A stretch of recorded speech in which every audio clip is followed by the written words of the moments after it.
Kenneth Walker, Christian Watson, Jerry Jeudy are rotating at the flex. Christian Watson's name came up, and EJ brought up how Romeo Doubs was going to come back and going to play a lot on the outside. I'm not confident in Doubs making any significant dent into Christian Watson's snaps or workload. Like, Watson already 6 or more targets each of the last 4 weeks.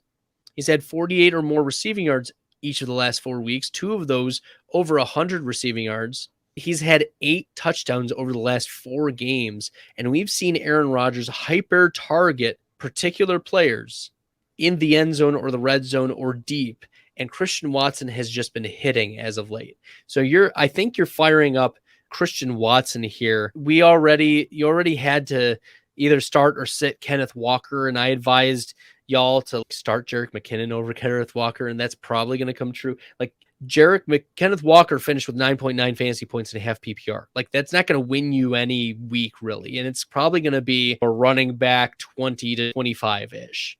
Okay. But Christian Watson has elite upside. And as we saw last week, Jerry Jeudy also hits the upside.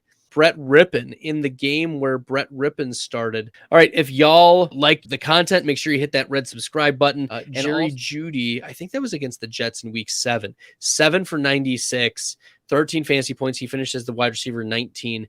And then Jerry Jeudy also last week with Brett Rippon playing part of the game, 8 for 73, 3 touchdowns, 29 fantasy points. He finishes the wide receiver 1 overall. So there's some rapport, it seems, with Jerry Jeudy and Brett Rippon. I don't think that Jeudy is going to quite get into the wide receiver 1 overall again, but that's why I think I'm going to go with Christian Watson, because Jeudy figures in to be like wide receiver 15 to 20, whereas Christian Watson has been a top 10 wide receiver each of the last 4 weeks, and I don't see Romeo Doubs as a reason as to why that would stop.